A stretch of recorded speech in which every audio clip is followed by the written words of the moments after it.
Here we go. Hey, Lab Coat Agents, it's Tristan and Nick, and we have the blessing to have Raj Qsar with us. He's absolutely, I mean, if you don't know Raj, full of energy. The guy livens up the room everywhere he goes. Who? He's a national speaker. He's the CEO of the Boutique Real Estate Group out in the Newport Beach, Orange County area, right? That's right, baby. And you'll get to know him a little bit more. The guy's a genius at marketing. And Nick, let's welcome Raj. What's up, Raj? What's up, Nick? Tristan, I can't tell you. I've been looking forward to this for like months now. We started talking about this months ago, so I can't even handle it. Thanks, Camille. I can't even handle that. We're on the line together, so good stuff. No, man. Thanks for giving us. Oh, you drink Red Bull. Oh, I love you a lot more now. so real quick. Just so you guys know, I'm not being rude and texting while Raj is talking. I'm actually chatting on the live YouTube feed. Oh, good. Chat on the side there. Perfect, dude. So that's cool. So what were we saying? Red Bull. Red Bull. Oh yeah. So Tristan, next time you get a listing in Newport Beach and you drive right by my office, okay? Okay. You drive right by. You don't stop. You don't wave. You don't do anything. Dude, I didn't know you lived there. That's because Tristan took one of your listings away, right? Yeah, I don't know about that, but we have Red Bull, coffee, and wine and water in the office. So that's awesome. That's what we serve. I love it. Well, thanks for doing this with us. I appreciate it. We appreciate you being an amazing admin and your contribution too. And I love your shirt too. Can I see the shirt? You want to see the shirt? So I kind of did this in honor of like how you guys roll with lab coats. So you got Bomb Bomb. Do you know what this is? Oh yeah, Real Scout. I know who that is. Is Andrew on the line? I mean, just a little love for Andrew. Yeah, I know. All right. Questions. You ready? Bring it on. I don't even know what the questions are, but I'm ready. So let's see what you got. Ask you simple questions here. I think a lot of the people know your success, and they know that you're amazing at branding and marketing. You're a single agent. Were you part of a team? Were you part of a different brokerage, or did you just start off with this brokerage? Tell us how it started from the beginning. Yeah, I love that question. It's a question I get a lot. So I got into real estate, like stumbled into it, just like a lot of other people did. I had another full-time job. I was out What were? Okay, so I worked for a pharmaceutical company. Oh, nice. So I was in sales, management, training, leadership, the whole deal. But it just like wasn't enough for me. It really wasn't. But on the weekends, I found myself looking at houses all the time, looking at houses. And my wife says, "Hey, you'd be so good at this. You should get your license." That's what she says. And so, lo and behold, back in the time, I went to classes, like real life classes, studied, and got my license. Well, a week later, I'm sitting at a happy hour with my doctor friends from my pharmaceutical world, and one of the docs turns to me and says, "Hey, Raj, you know everyone. You literally know everyone. Do you know a good real estate agent?" And I was like, "Whoa, I just passed my test a week ago. I just hung my license up." I'm like, "Well, I'm licensed. I don't know what I'm doing, but I'd love to do it with you." He's like, "Yeah, I trust you. I've known you for years. Let's do it." So you guys we look at like 3 houses. We write up 2 offers.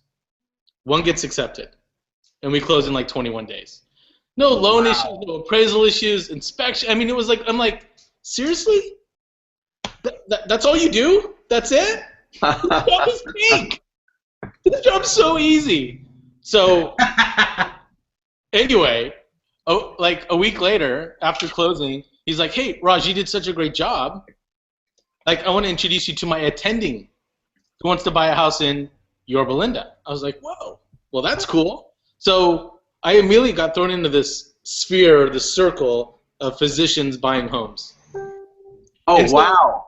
So as I roll into real estate, and I roll into these doctors' offices, they want to talk about real estate, not pharmaceuticals. So it got to a point where it got a little difficult to do both, to be honest, because all they wanted to do was talk about real estate. Like, they know the drugs, they got it. Yeah, Raj, we got it, no problem. But they want to talk about real estate. So it got to the point where I was getting busier than I could be on my own. And at that point, I was on my own when I first started for maybe like 6 months.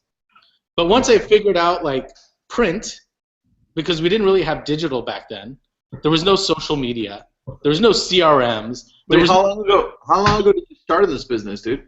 I was licensed in '06. Okay. Okay, so pre-social, right? Yeah. There's no lab coat agents to jump in and start asking a zillion questions, right? There's none of that, right? Like we didn't do that. So I sent an email to a handful of friends, and I'm like, I want my stuff to look different. So I would get like 10, 15 pieces of mail at my home every day. So I grabbed all that stuff and I met a designer. I said, see all this stuff? This is the stuff I get in the mail. It's literally the same headshot on like the same piece of marketing material, but different people. With different companies. And this company was red, and this company was yellow, and this company was blue, and this company was purple. And I'm like, I want my stuff to be totally different. So that was like the genesis of where my brain went into branding, really. So I met with this guy. He's like, yeah, like what's your feel? What's your look? I said, I want to be like hip and young. I want to be modern. I want to look different than this stuff. I want my photo, my headshot, not to be like from the 80s. There's nothing wrong with the 80s. You know? No, the 80s had some high times, but most of it not so good for real estate. So it just went into like the brand creation, and it was Raj Qsar, and my DBA was Premier Orange County Real Estate, and that's how I rolled. With that, what would you suggest for somebody starting off so they don't have to go through all the ups and downs of branding? What would you say to somebody like first year or second year saying, no, where do I start with branding or with marketing? What do I do? Well, I'd find a company or a brokerage that they respect, first of all, where the stuff's in line and they're able to offer you, a new agent, something. So besides the branding, a newer agent's going to need coaching and training and mentoring. You know what I mean? Like, find a place where you can like join a team or be a mentor to someone who's got 2 or 3 agents. It doesn't have to be some team with like 50 people on there. You know, I think the smaller team, the better, especially up front, because it's more hand-holding. It's more one-on-one. It's more true. Very true. Intimate moments, sitting on a laptop at Starbucks and going, an email just came in. What do you do now? What are you doing with that piece of data? Right? What are you going to do with it? We talk about it every day in lab coats. Every day. There's so much going on, but like it's moving so fast that you don't know what to do with it initially. So I think that brand new agent needs that up front. Nice. It's going to start with the leadership at the brokerage too. So if the leadership isn't doing it, the management's not going to do it, the agents are going to do it. So it starts from the top. Makes sense. All right, good advice. Nick, do you have any question in between mine? I'm just soaking it all up. Oh, nice. Nice, dude. So now you've got your real estate company, Raj. I just have a quick interjection. Go ahead. So basically, I mean, Raj, you pretty much taught yourself for the most part. Yeah, 100%. So, did you ever feel lost or confused or, because you didn't have anyone else to turn to, it was just you, and you were kind of like rolling with it as you went along. What did you do when, you kind of hit a roadblock, you weren't really sure where to turn, what to do, with a certain transaction that maybe you didn't know a way out of, a situation, what advice do you give to agents that are in that position?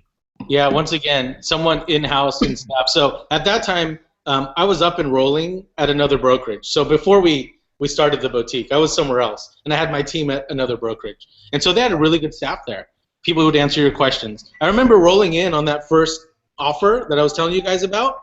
I rolled into the office manager, and I was writing the offer on triplicates. Remember? I mean, I don't know if you guys were around for that, but triplicates. Dude, I remember.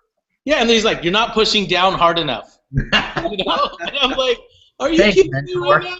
This is how you do it? But anyway, like we had good staff and good support there. So that was definitely a blessing starting off as a newer agent.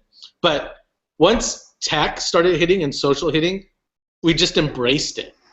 I mean, we weren't scared of it. I remember going to my first broker open and I said, hey guys, I just posted, got a new listing coming next week, just posted 35 photos on my fan page on Facebook. It'd be so what? Yeah, if you guys could check it out. And literally, it was silence. It was absolute dead stares with like 50 people in the room. You know, average age 145, by the way. But like, just dead stares, and people like came up to me. What? You think you're a big shot now? You have fans? Like, what does that mean? Yeah, Like, what does that mean? Right. So that's kind of what's there. But once Facebook started kicking, you know, we started pushing away from the print. You know, the traditional print, like magazine ads, where it's like $2,000, $3,000, $4,000 for a page, and we went to pay-per-click, right? Because it just made sense. And once website technology started like catching on, where we started talking APIs, you could drop CRMs on the back of it, lead management. It changed everything. So we were able to keep in contact with people better than anyone in our market. And our stuff looked better than anything in our marketplace. So I went up against 5 or 6 ladies, and I tell this story all the time. 5 or 6 ladies dominate my farm. They've been practicing real estate longer than I've been alive. Okay? They don't have to do anything. Their phone just rings, and they get the business. Wow. So they sold to the grandparents who were their age, to the parents, to the kids, and now the grandkids, right? So it's not like they're rolling through with actors and actresses jumping in helicopters, have drones, have puppies with collars on them that are custom made, flown in from Texas with leather and a URL on the, you know, they weren't doing any of that. They didn't have to. Okay? No. They don't have to set up Matterport or 3D VTours. They didn't have to. Their phone just rang. The phone didn't just ring for me. Okay? I needed to like feed people. I had to cover a mortgage. So I had to hustle, right? Had to. So like that's big for us. I don't know if you guys could see that. Love it. I want one. Yeah, we had to hustle, and that's why I'm wearing this shirt, because it says the same thing too. But like, we had to figure out how to do it. And honestly, like way back when, jumped online and I started searching for ways to do things differently. And I run across a guy named Chris Smith. You know who I'm talking about? Yeah, and he's in this like little apartment in New York. He's got his headphones on, his white T-shirt, hat on backwards. He's like, you got to create 4 different types of Facebook ads. I'm like, oh my gosh. This is someone who's in real estate talking about Facebook. I have to pay attention. So he wrote down the 4 Facebook ads, like one of yourself, one of an open house, one of a listing, and I don't remember what the 4th one was, but it was like 4 different ones. And I was like, oh my God, here's someone talking my language. Here's someone like in my age bracket talking about real estate and technology, and it has to do with Facebook. So I was like, oh my gosh. So I just sent him an email. And we connected online immediately. Facebook, Twitter. And then as soon as Instagram hit, we were friends on everything. And then Inman was in town back when he worked for Inman. And they're like, hey, Raj, it would be so awesome if you came and spoke at one of our reboots in Orange County. I'm like, me? Speak? Speak about what? Like, what do people want to hear what I want to say? You know, like, it didn't make sense to me. Like, I was in the pharmaceutical industry where I'd pay physicians for their time and their knowledge to speak to other physicians about a certain disease state. Now, people were like, hey, we want you to talk about video marketing technology to other agents. So I remember at that Inman, I met people like Chris Smith in real life, Katie Lance, Stacy Harmon, Bob Watson. Like, these people were like real life people who I got to meet, and they're like, oh, we've heard of you, we've seen your stuff online. And back in those days, you're like, no one's watching. No one's watching. You know what that reminded me of?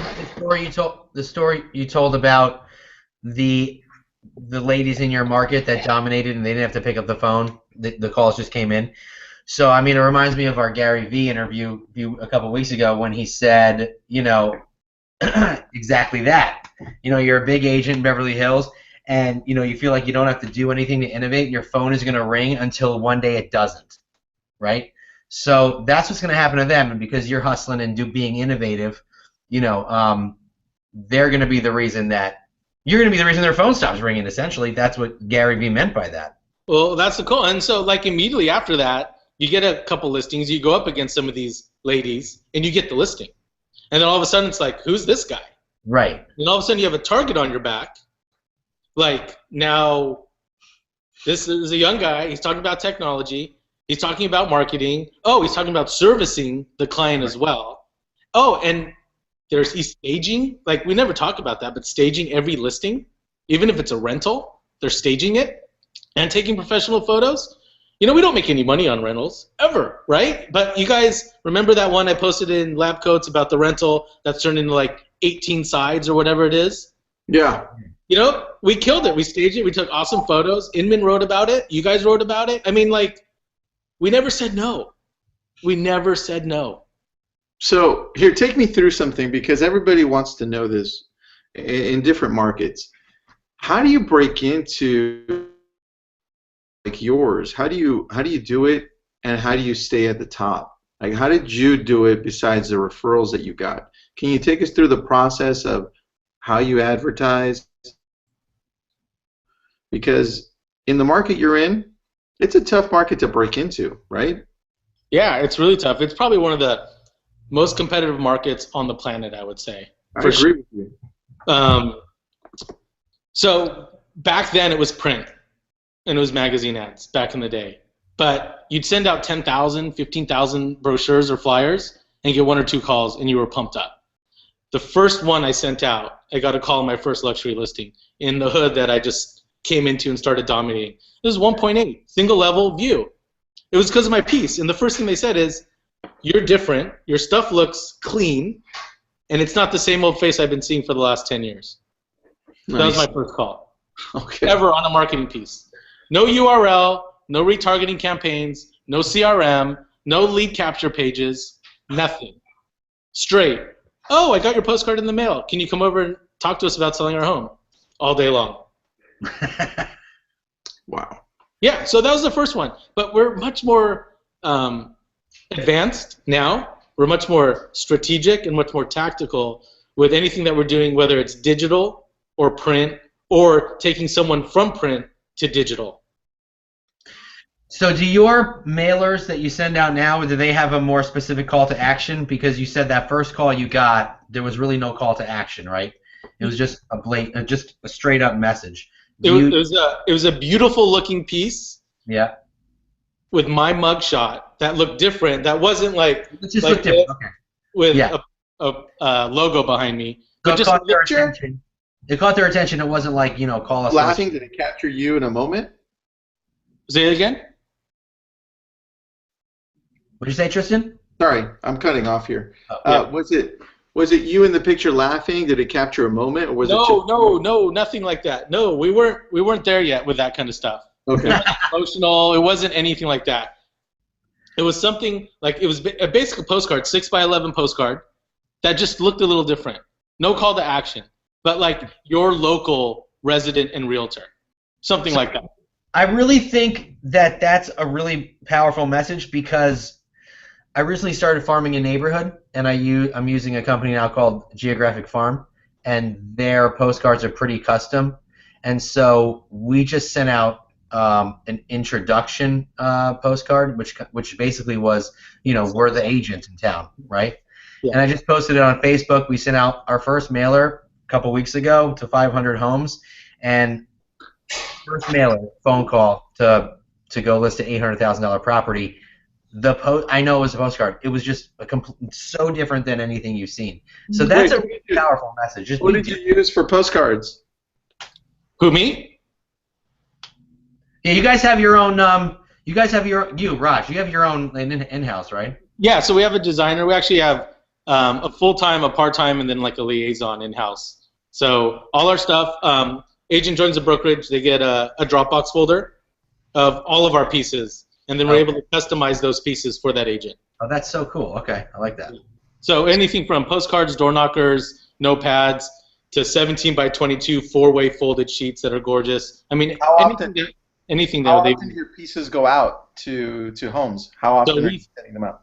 Yeah, so we send once a month. So myself, in my farm, sends once a month with my sales partner, and then the brokerage sends once a month around the office in Newport Beach. Okay. So 5,000 homes each. So 10,000 pieces a month.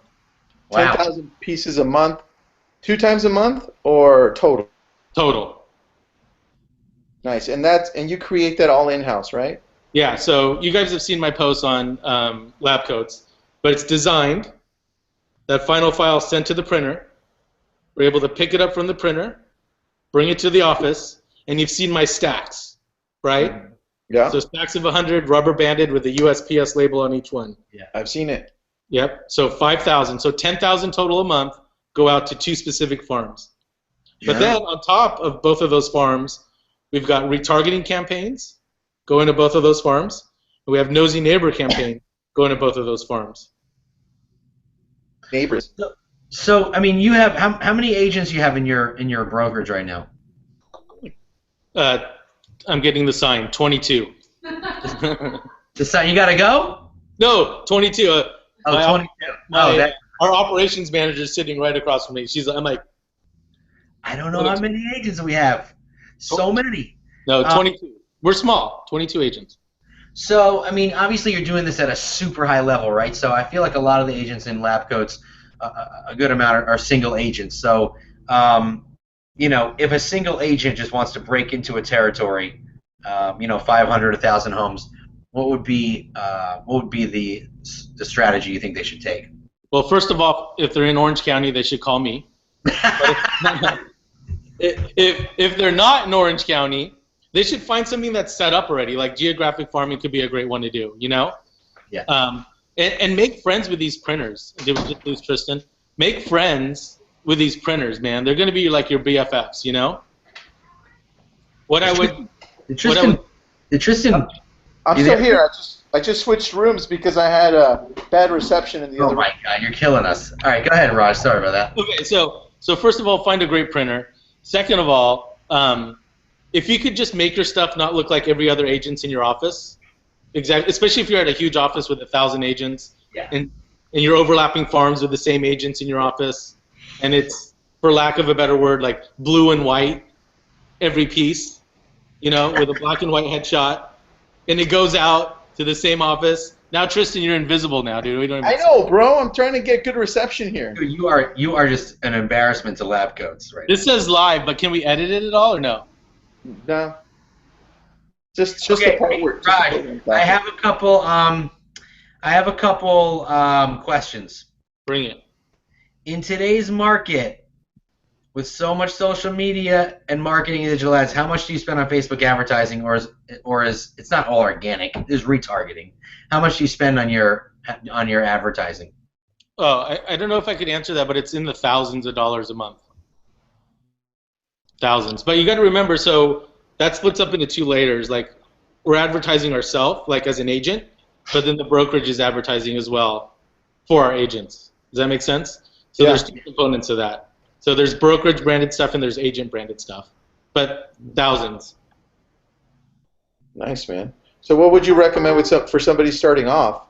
Because they don't have an in-house printer or... I would say, here you go. Write this down if you're listening. Write it down. Do open houses. Open houses. So explain to me how that would work. Well, you would do open houses. So if you don't have any, you probably don't have any listings right now to go do them, but people in your office do, and I'm sure they'd like them held.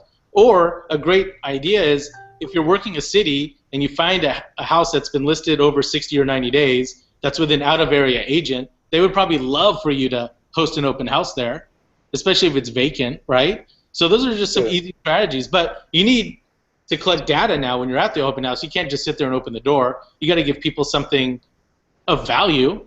So, right? So, like, we use Open Home Pro. So you definitely need something for people to sign in on.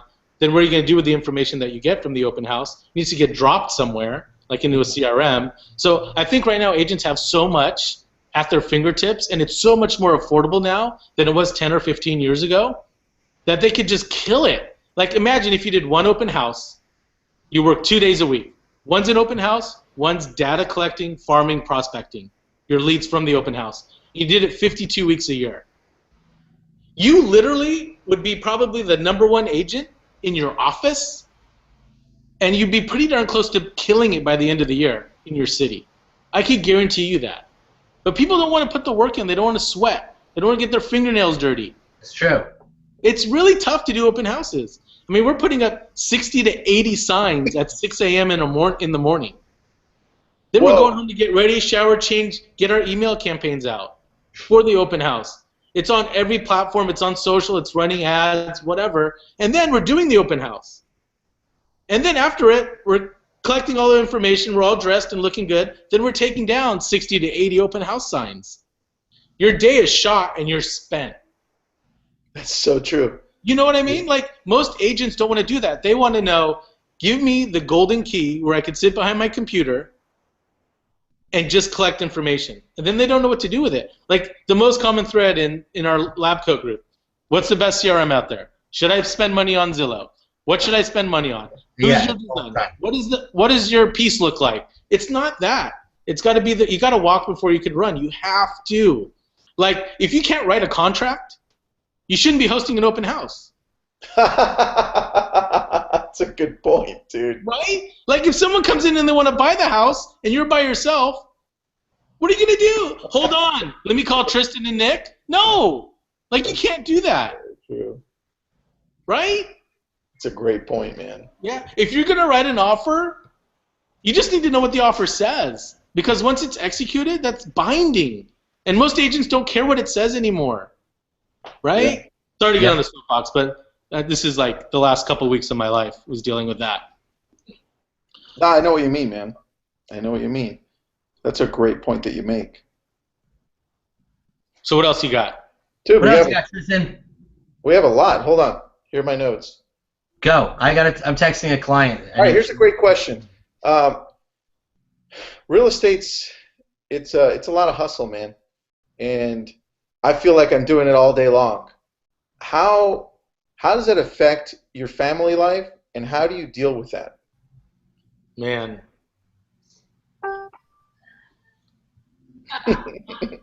Hey, dude, I told you I was going to ask you hard questions, okay? Dude, we are never off. Ever. I know. We're never off.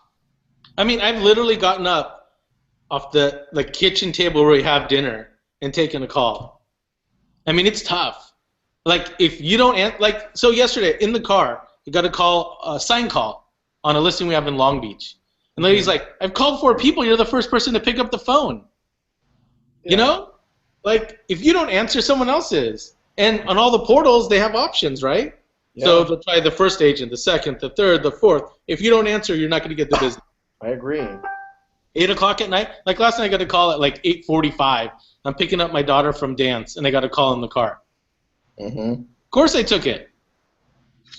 Yeah, dude. So, I mean, you have to. You don't sleep. If you're someone, like the business isn't for you if you have to shut off. You know, if you want to do 1 to 2 to 4 deals a year, you can shut off. You can take 3 or 4 months off. We just can't do that. So how do you adjust that to have a family time or time with the family or your wife or your kids? It gets tough, man. I can't answer that. It gets so tough. And the kids are busy too, you know? Like I've got 3. They're all busy. Dance, ballet, theater, soccer, football. They all have their own schedules too. So it's really, really tough. It's probably the toughest part of the business. All right, so now here's another question. Take us through the perfect day for you from start to finish. Ooh.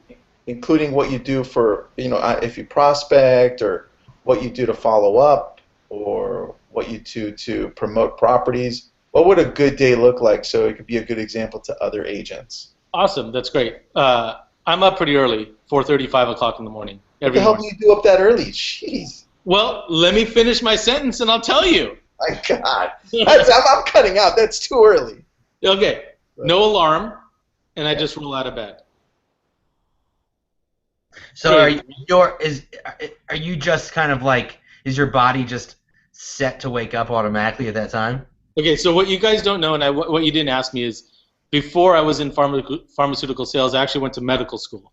So you guys didn't ask me that. I did not know that. Okay, so I did 3 years of medical school. So in college, undergrad, I was always up early. I always took the early morning classes, like 8 a.m. So just starting in college, I'd roll out of bed, no alarm, and go to class. Beat the traffic. You're wired like that from an I'm early just wired like that. Genetically, DNA. I'm up early, but like 9:30, I'm a pumpkin. I'm out. Like on the couch, laptop on my lap, like that's so out. funny. Okay, so 4:35, I get up and make myself an energy drink. Mm-hmm. I jump on my couch with my laptop, and I'm doing 20 follow-ups in my CRM. So in my dashboard, I show the 20 people that I need to talk to. What CRM do you use? What do you use? We use Contactually. Oh, okay. Okay, so 20 follow-ups in my CRM. and then I'm creating a drip that's going to go to the entire brokerage. So something of value, something of content. Nice. Today was who to follow online and what podcast to listen to. Oh, cool. Okay, so almost every day I'm sending an email to the entire team. So it's either myself or our operations manager that's sending an email to the whole team of value. And then not only is it sent via email, it's dropped in our Slack account as well. Because sometimes people will catch the email, sometimes they'll catch it on Slack, whatever. Cool. So by the time I'm done with that, then I jump on social, and I'm checking click-through rates on all our ads we're running on Facebook. Then I'm jumping on Google Analytics and checking website traffic. Nice. Then I'm jumping on email and responding to anything that's urgent. So in our world, urgent is anything purchase contract related. Okay? After that, Monday, Wednesday, Fridays, I'm headed to the gym, the CrossFit. At 6:30. So 6:30. I'm up 4:35. I get all that done, and at 6:30 I'm at the gym. Wow. I usually hit Starbucks on the way back, and then I'm back at the gym. Then it's a little bit of family time. What do you pick up at Starbucks on the way back? A venti iced green tea and a classic oatmeal, no fruit. Well, I figure, you just did CrossFit, I wanted to know. So there you go. So then I'm back as a little bit of family time, actually. So I'm getting the kids ready for school. Okay. So either giving them breakfast, getting their lunches made, whatever. They're usually out the door by 8:15, and then I've got about another hour to tackle whatever I got to do. So this is the time I'm writing purchase contracts, counters, offers, whatever, communicating with my team. So we have a TC manager, my sales partner, making sure everything's in line for the day. Then it's usually I'm off to the office. So I'm out the door by about 10 o'clock. So get to the office so I could avoid traffic, and I'm doing whatever needs to be done at the office. And we're either coordinating, we're strategizing, we have an office meeting, whatever that is, and then it's back on the road, and usually our showings are in the afternoon. So we're usually showing until about 5 or 6 o'clock. Nice. So that's the time we schedule walkthroughs, termite inspections. All our showings are by appointment only. Either myself is there, my sales partner is there, or our assistant's there on every single showing. Makes sense. We never send anyone to a home with the lights off, the music off, the pool not running, beds not made, toilet seats up, floaters in the toilet. I mean, we never do that. Whoa. So how early do you get into a home before it's being shown? Depending on the size of the home, it could be 5 to 20 minutes, 30 minutes, depending. Okay. Yeah. We've got a listing coming up that's $10 million. That'll probably take us like 45 minutes to figure out how to even turn the lights on. So right, cool. It's just one of those things. So that's the day. And usually sometimes, like a couple times a week, we're out and networking. So we're either out with our lender friends, our escrow friends, our relocation division. We're out with other agents. We're doing something a couple times a week usually, whether it's in the community or in our industry, we're out doing something. How do you wind down towards the end of the day? I jump back on email on my laptop, usually with a glass of wine, and I wind down. Nice. So for me, emails are morning and night. It's really tough during the day unless it's transactional. The lender needs that last final document before clear to close or whatever it is. I mean, that's during the day. But usually our assistant's able to take care of all that stuff. But for me personally, it's stuff in the office going on, but it's morning and night is when I'm in email. Cool. So that's my day. If I have time, I'm usually scheduling, so I don't have to do it in the morning. My next post to the team, my next post for LabCoat, my next post for any of the other groups I'm adminning, that's at night after the kids are in bed, I've got a glass of wine, and I'm winding down. So, dude, it sounds like you're freaking busy all the time. Tell me, because I've been asking all our interviewees this, what's the reason, what drives you? What's your purpose? What's your big why? It's just like I said earlier, it's like in my DNA to like not stop and to hustle. I don't like to lose, and we've had a few listings in the last couple months that we've lost, and it doesn't make me happy. Like, we won't get every listing, guaranteed. Like, it may not be the right chemistry, it could be commission, it could be anything, right? Like, we may not get every listing, but I hate to lose, so I'm always looking to up our game. I mean, we're getting so busy right now, especially with design, like in-house design. We have got like 30 or 35 things in queue for design, and that's a huge workload. So we're not perfect there.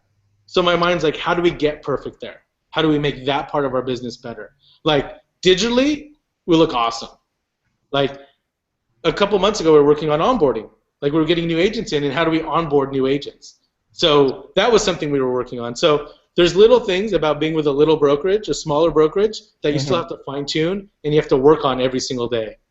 So you're always trying to find a way to get better. We're always trying to find a way to get better. That's your key. That's right. Nice, man. So when you when you said that you don't get every listing, how do you use that as a learning experience? Is there a way for you to? I know a lot of agents who don't get certain listings, they try to get feedback from the seller. What didn't we do right? Do you ever try to do that, and how do you use that to your advantage? Yeah, usually it's kind of like it's like heartbreaking not to get a listing. You know what I mean? Like you go in there and you just kill it, and you're like, God, I wish they could just see what we do. If they just gave us, if they saw this, this is what beautiful looks like. This is this is your home. This could be your home. And you got to remember, sometimes it's price too. The market's moving so fast in Orange County right now. People want what their neighbor got, but you got to remember it's like a recipe. All the ingredients have to be there to get that price, right? That house had a view, yours didn't. That house had a pool, yours didn't. Yeah. That house had wood floors flown in from the south of France, made by 2 monks with no thumbs, and they were taken from a church built in the 17th century. You got your wood floors from Home Depot. Yeah. There's no way that you're going to get the same price as that person. Hey, what's wrong with Home Depot? Come on, but I'm just making a point, Nick. I'm just making a point. I know. So it's this recipe, it's this cocktail. It all has to come together perfectly to get what I'm saying I think you can get. Yeah. And when that's all not there, we may lose a listing because of that. Well, my neighbor got 1.4 million. How come I can't? Well, I'm saying you're worth 1.3 because of these reasons. Right. Yeah. So sometimes we won't get a listing for that. But it was interesting. We're part of an organization called Give Back Homes. Mm-hmm. And so for every home we sell, we help build a home for a family in need. We have almost 100% participation at the brokerage. So every month, all of our agents are donating a certain amount to this charity. And then with closings, they're able to donate as well. But we presented this at a listing, and the guy right off the bat, we didn't have the listing, says, oh my gosh, put me down for $200. Oh. Wow, but nice. guess what? We didn't get that listing. Huh. He wanted to contribute to what we were doing. We're like, we nailed it. High fives out the door, chest bump, the whole deal. But we didn't get the listing. What? But he wanted to donate to the charity we were a part of. So you never know what goes through someone's mind, and sometimes you'll never know, or they hired a family friend. That's very true. You won't know that. And then the house goes online because now we're following it. We want to know what happens, and it's like they weren't given the best chance of success with what's presented currently. And why is that? That's what keeps me up at night. When they go with someone else and you see what they did online, it's not staged, it's not professionally photographed, there's no video, there's no 3D tour, there's no single property website. I haven't been invited to a single event at this property, not one. I haven't got a single email on it, and it's a local agent, right? You would think at least the local agents would get an email. It wasn't on broker preview. Nothing logically has been done, right? But they still got the listing. Maybe it may have just come down to commission at the end of the day. It may have. So we'll really never know that, Right. So exactly. Very true, man. Well, I'm winding down. You have any other questions? I have one more, Nick. Well, I was just gonna say that you mentioned a family friend. I mean, I'm in a neighborhood where everybody knows a realtor, right? So it's super competitive. We're in a smaller town, but it's outskirts of we're 9 miles west of Manhattan, but everybody knows a realtor in the suburbs. So it's really important to set yourself apart, and I think that there's agents out there learning a lot from this discussion right now. So I'm glad. Nick, let me give you an example. There's 9 agents who live in my neighborhood of 94 homes. 9. Okay? There's 2 on my street. Huh. You should just recruit them. What's up with that? Yeah. Awesome. So real quick, 94 homes in the neighborhood. 45 have sold. 35 have been ours. Yeah, that's what I'm talking about. Okay, so when you're able to say that, we're still not getting every single one, right? Right.